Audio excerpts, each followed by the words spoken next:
ओम श्री सद्गुरुवे नमः।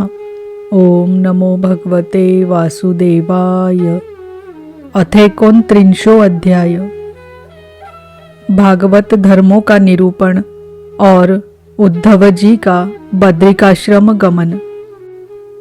उद्धव जी ने कहा, अच्युत, जो अपना मन वश में नहीं कर सका है, उसके लिए आपकी बतलाई हुई इस योग साधना को तो मैं बहुत ही कठिन समझता हूँ।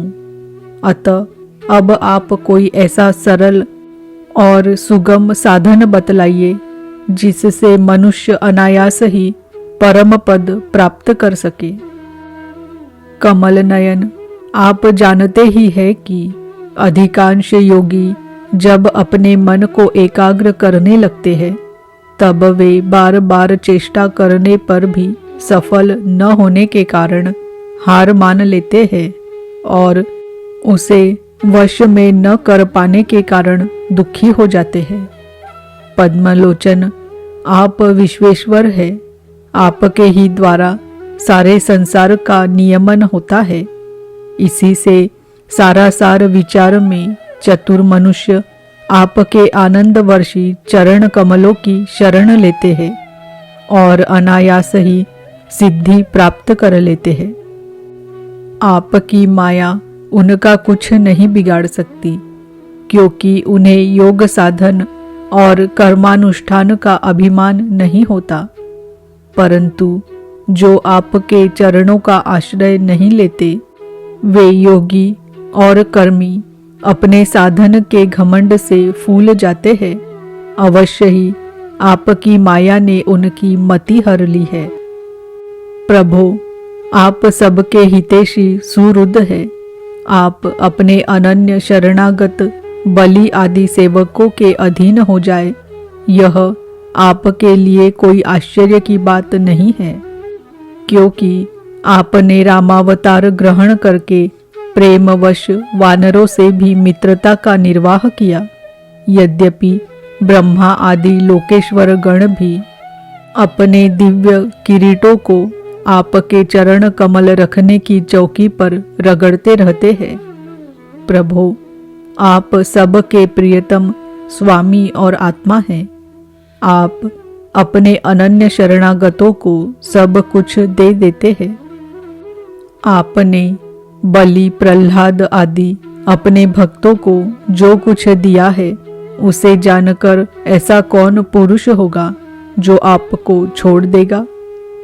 यह बात किसी प्रकार बुद्धि में ही नहीं आती कि भला कोई विचारवान विस्मृति के गर्त में डालने वाले तुच्छ विषयों में ही फंसा रखने वाले भोगों को क्यों चाहेगा? हम लोग आपके चरण कमलों की रज के उपासक हैं। हमारे लिए दुर्लभ ही क्या है? भगवन, आप समस्त प्राणियों के अंतकरण में अंतर्यामी रूप से और बाहर गुरु रूप से स्थित होकर उनके सारे पाप ताप मिटा देते हैं और अपने वास्तविक स्वरूप को उनके प्रति प्रकट कर देते हैं। बड़े बड़े ब्रह्म ज्ञानी ब्रह्मा जी के समान लंबी आयु पाकर भी आपके उपकारों का बदला नहीं चुका सकते। इसी से वे आपके उपकारों का स्मरण करके क्षण क्षण अधिकाधिक आनंद का अनुभव करते रहते हैं। श्री शुकदेव जी कहते हैं, परीक्षित, भगवान श्री कृष्ण ब्रह्मादि ईश्वरों के भी ईश्वर है। वे ही सत्व रज आदि गुणों के द्वारा ब्रह्मा, विष्णु और रुद्र का रूप धारण करके जगत की उत्पत्ति, स्थिति आदि के खेल खेला करते हैं। जब उद्धव जी ने अनुराग भरे चित्त से उनसे यह प्रश्न किया, तब उन्होंने मंद मंद मुस्कुराकर बड़े प्रेम से कहना प्रारंभ किया। श्री भगवान ने कहा, प्रिय उद्धव, अब मैं तुम्हें अपने उन मंगलमय भागवत धर्मों का उपदेश करता हूँ जिनका श्रद्धापूर्वक आचरण करके मनुष्य संसार रूप दुर्जय मृत्यु को अनायास ही जीत लेता है। उद्धव जी, मेरे भक्त को चाहिए कि अपने सारे कर्म मेरे लिए ही करे और धीरे धीरे उनको करते समय मेरे स्मरण का अभ्यास बढ़ाए। कुछ ही दिनों में उसके मन और चित्त मुझ में समर्पित हो जाएंगे। उसके मन और आत्मा मेरे ही धर्मों में रम जाएंगे। मेरे भक्त साधु जन जिन पवित्र स्थानों में निवास करते हो उन्हीं में रहे और देवता, असुर अथवा मनुष्यों में जो मेरे अनन्य भक्त हो उनके आचरणों का अनुसरण करे। पर्व के अवसरों पर सबके साथ मिलकर अथवा अकेला ही नृत्य, गान, वाद्य आदि महाराजोचित ठाट बाट से मेरी यात्रा आदि के महोत्सव करे। शुद्धांतकरण पुरुष आकाश के समान बाहर और भीतर परिपूर्ण एवं आवरण शून्य मुझ परमात्मा को ही समस्त प्राणियों और अपने हृदय में स्थित देखे।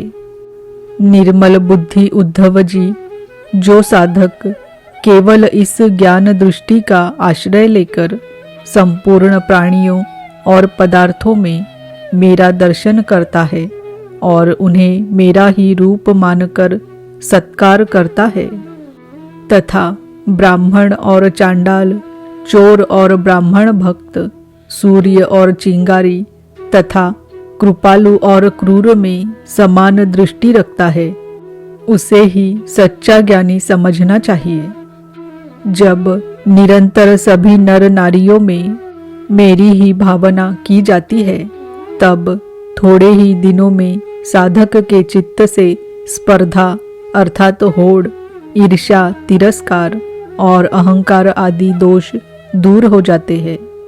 अपने ही लोग यदि हंसी करे तो करने दे, उनकी परवाह न करे।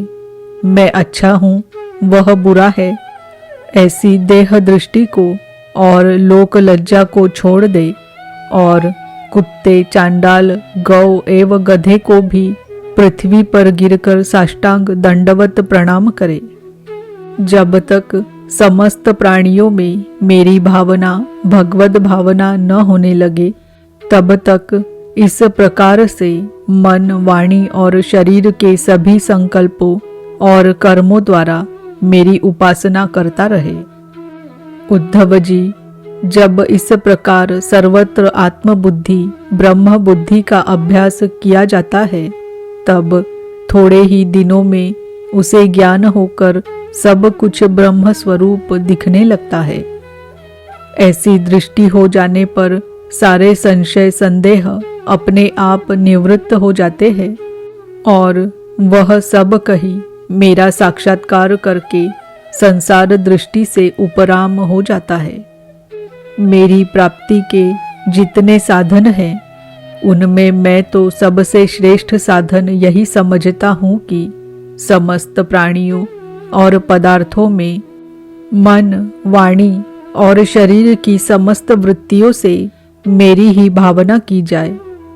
उद्धव जी, यही मेरा अपना भागवत धर्म है। इसको एक बार आरंभ कर देने के बाद फिर किसी प्रकार की विघ्न बाधा से इसमें रत्ती भर भी अंतर नहीं पड़ता, क्योंकि यह धर्म निष्काम है और स्वयं मैंने ही इसे निर्गुण होने के कारण सर्वोत्तम निश्चय किया है। भागवत धर्म में किसी प्रकार की त्रुटि पड़नी तो दूर रही, यदि इस धर्म का साधक भय, शोक आदि के अवसर पर होने वाली भावना और रोने पीटने भागने जैसा निरर्थक कर्म भी निष्काम भाव से मुझे समर्पित कर दे, तो वे भी मेरी प्रसन्नता के कारण धर्म बन जाते हैं।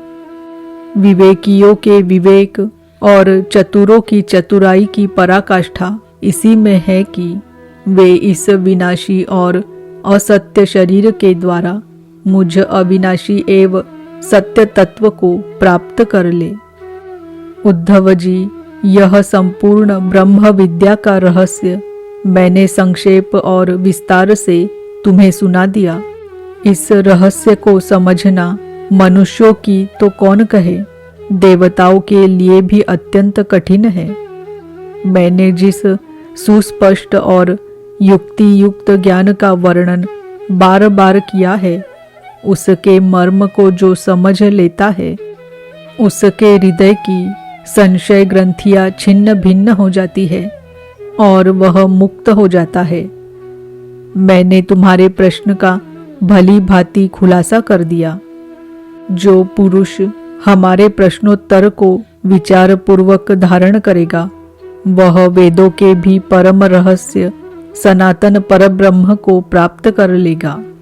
जो पुरुष मेरे भक्तों को इसे भली भांति स्पष्ट करके समझाएगा, उस ज्ञानदाता को मैं प्रसन्न मन से अपना स्वरूप तक दे डालूंगा, उसे आत्मज्ञान करा दूंगा। उद्धव जी, यह तुम्हारा और मेरा संवाद स्वयं तो परम पवित्र है ही, दूसरों को भी पवित्र करने वाला है। जो प्रतिदिन इसका पाठ करेगा और दूसरों को सुनाएगा, वह इस ज्ञान दीप के द्वारा दूसरों को मेरा दर्शन कराने के कारण पवित्र हो जाएगा। जो कोई एकाग्र चित्त से इसे श्रद्धापूर्वक नित्य सुनेगा, उसे मेरी पराभक्ति प्राप्त होगी और वह कर्म बंधन से मुक्त हो जाएगा। प्रिय सखे, तुमने भली भांति ब्रह्म का स्वरूप समझ लिया ना, और तुम्हारे चित्त का मोह एवं शोक तो दूर हो गया ना। तुम इसे दाम्भिक, नास्तिक, शठ, अश्रद्धालु, भक्तिहीन और उद्धत पुरुष को कभी मत देना। जो इन दोषों से रहित हो, ब्राह्मण भक्त हो, प्रेमी हो, साधु स्वभाव हो और जिसका चरित्र पवित्र हो, उसी को यह प्रसंग सुनाना चाहिए। यदि शूद्र और स्त्री भी मेरे प्रति प्रेम भक्ति रखते हो, तो उन्हें भी इसका उपदेश करना चाहिए। जैसे दिव्य अमृत पान कर लेने पर कुछ भी पीना शेष नहीं रहता, वैसे ही यह जान लेने पर जिज्ञासु के लिए और कुछ भी जानना शेष नहीं रहता। प्यारे उद्धव, मनुष्यों को ज्ञान, कर्म, योग, वाणिज्य और राजदंडादि से क्रमशः मोक्ष, धर्म, काम और अर्थ रूप फल प्राप्त होते हैं, परंतु तुम्हारे जैसे अनन्य भक्तों के लिए वह चारों प्रकार का फल केवल मैं ही हूँ। जिस समय मनुष्य समस्त कर्मों का परित्याग करके मुझे आत्मसमर्पण कर देता है, उस समय वह मेरा विशेष माननीय हो जाता है और मैं उसे उसके जीवत्व से छुड़ाकर अमृत स्वरूप मोक्ष की प्राप्ति करा देता हूँ और वह मुझसे मिलकर मेरा स्वरूप हो जाता है। श्री शुकदेव जी कहते हैं, परीक्षित, अब उद्धव जी योग मार्ग का पूरा पूरा उपदेश प्राप्त कर चुके थे। भगवान श्री कृष्ण की बात सुनकर उनकी आंखों में आंसू उमड़ आए। प्रेम की बाढ़ से गला रूंध गया, चुपचाप हाथ जोड़े रह गए और वाणी से कुछ बोला न गया। उनका चित्त प्रेमावेश से विवल हो रहा था।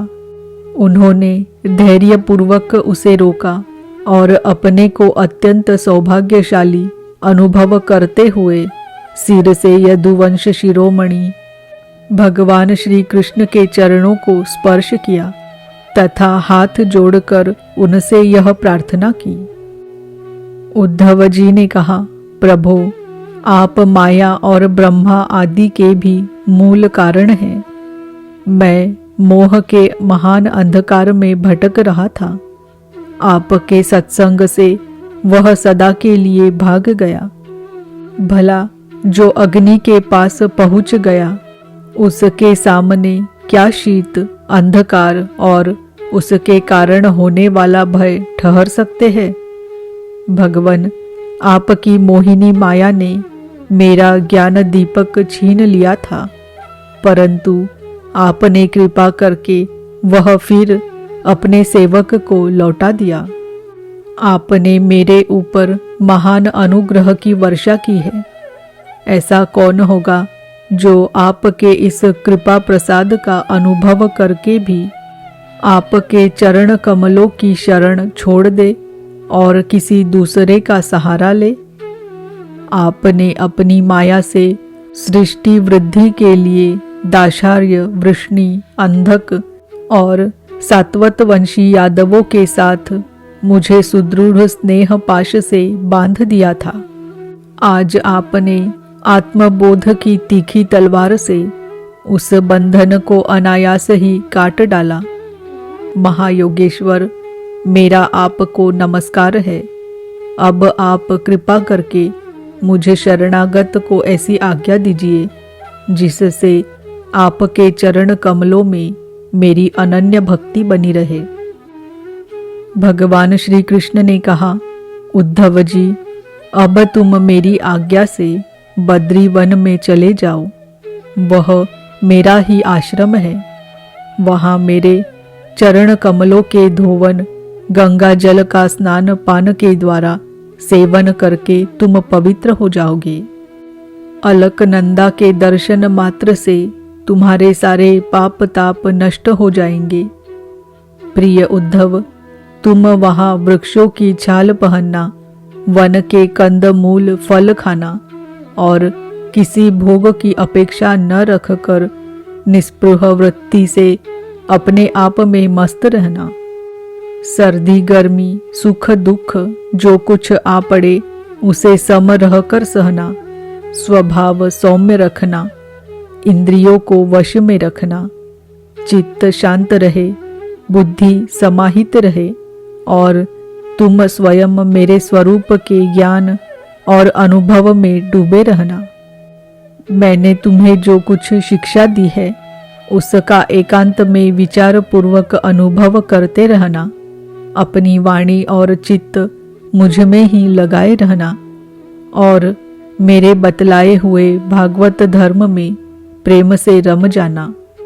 अंत में तुम त्रिगुण और उनसे संबंध रखने वाली गतियों को पार करके उनसे परे मेरे परमार्थ स्वरूप में मिल जाओगे।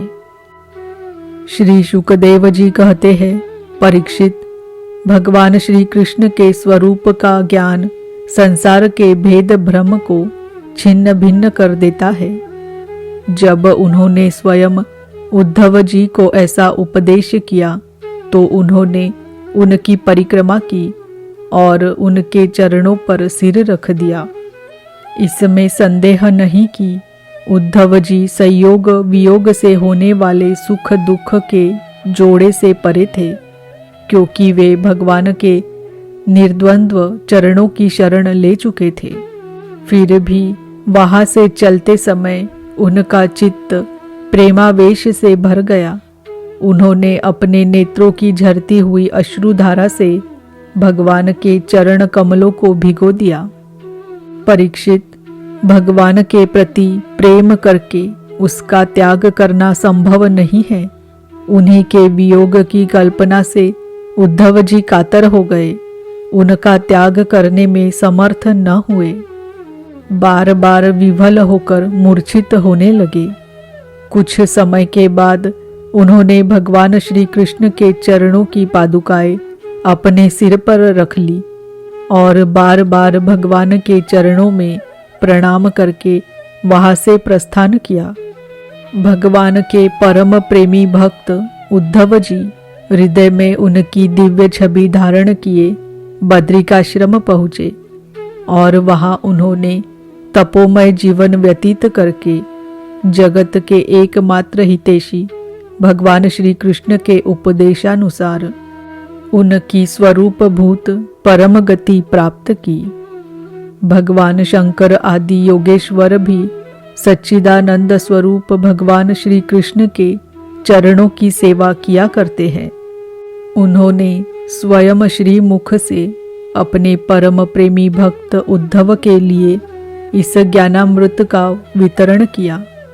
यह ज्ञानामृत आनंद महासागर का सार है, जो श्रद्धा के साथ इसका सेवन करता है वह तो मुक्त हो ही जाता है।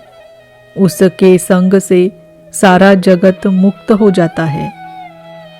परीक्षित, जैसे भौरा विभिन्न पुष्पों से उनका सार सार मधु संग्रह कर लेता है, वैसे ही स्वयं वेदों को प्रकाशित करने वाले भगवान श्री कृष्ण ने भक्तों को संसार से मुक्त करने के लिए यह ज्ञान और विज्ञान का सार निकाला है।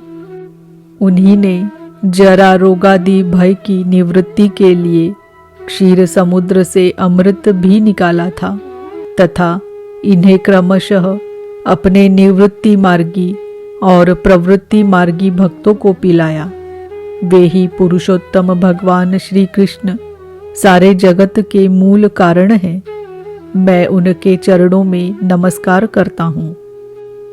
इति श्रीमद्भागवते महापुराणे पारमहंस्यां संहितायामेकादशस्कन्धे 29 अध्याय।